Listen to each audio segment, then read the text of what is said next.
JHT baru bisa cair usia 56 tahun. Hotman Paris singgung kasus Asabri Jiwasraya.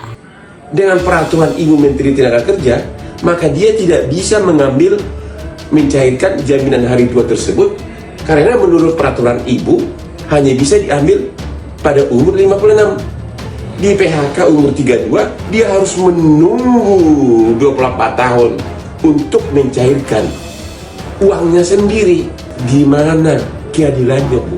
Klaim yang dapat diajukan maksimal 30% dari manfaat JHT dengan tujuan akan digunakan untuk kepemilikan rumah atau maksimal 10% dari JHT digunakan untuk keperluan lainnya. Keduanya dalam bentuk uang tunai. Adapun sisa dari manfaat JHT yang belum diambil dapat diambil pada saat usia 56 tahun.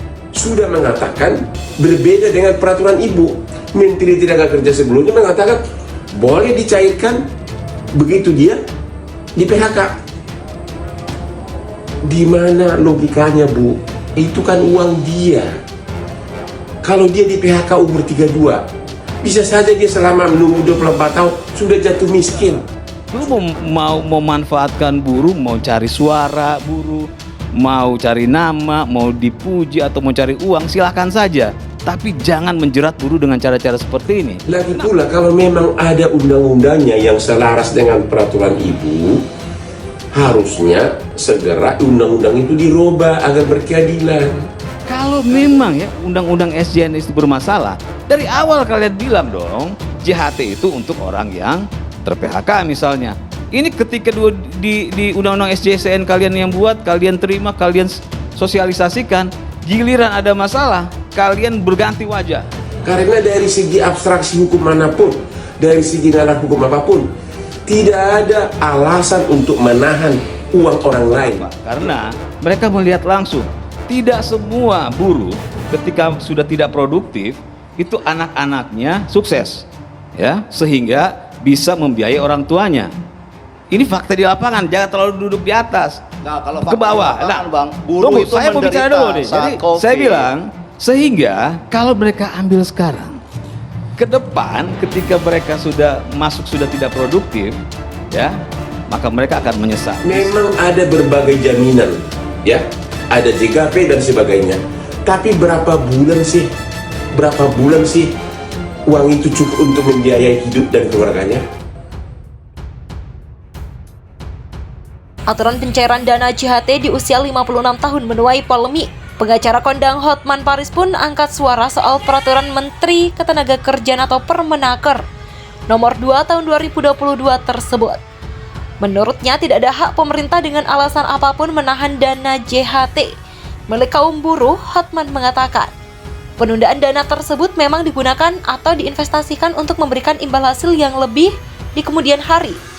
Namun juga bukan menjadi alasan pemerintah menahan dana milik buruh tersebut. Memang benar, uang itu diinvestasikan oleh BPJS untuk berbagai investasi. Tapi ingat, kasus Asabri, kasus Jiwasraya, tanya Hotman Paris pada unggahan pada akun media sosialnya. Pada Kamis 17 Februari 2022, Hotman menjelaskan meskipun penggunaan data tersebut diawasi langsung oleh Otoritas Jasa Keuangan atau OJK, namun pada kenyataannya yang terjadi adalah tetap gagal bayar. Walaupun diawasi oleh OJK, apa yang terjadi? Dan itu, uang siapa yang kemudian dimainkan oleh Jiwasraya dan akhirnya hilang semua itu uang. Begitulah sambung Hotman Paris. Untuk itu menurut dia, tidak ada alasannya untuk pemerintah menahan apa yang sudah seharusnya menjadi hak buruh. Sebab pada peraturan sebelumnya pada PP nomor 60 tahun 2015 diperbolehkan dana JHT dicairkan di bawah usia 56 tahun. Tolong hati-hati sekali lagi, ini adalah uang dari si buruh tersebut, uang dari pegawai tersebut. Benar-benar tidak ada alasan untuk menahan uang tersebut, kata Hotman. Walaupun saat ini pemerintah menukar dengan program kebijakan atau JKP atau jaminan kehilangan pekerjaan, nyatanya kebijakan tersebut juga tidak berlaku untuk seseorang yang memutuskan untuk mengundurkan diri dari perusahaan. Kan orang di PHK banyak jaminannya, memang ada berbagai jaminan, ada JKP dan sebagainya.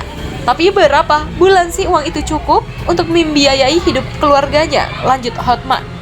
Karena dalam abstraksi hukum apapun, dalam segi hukum apapun, tidak ada alasannya untuk menahan uang orang lain. Begitulah pungkasnya.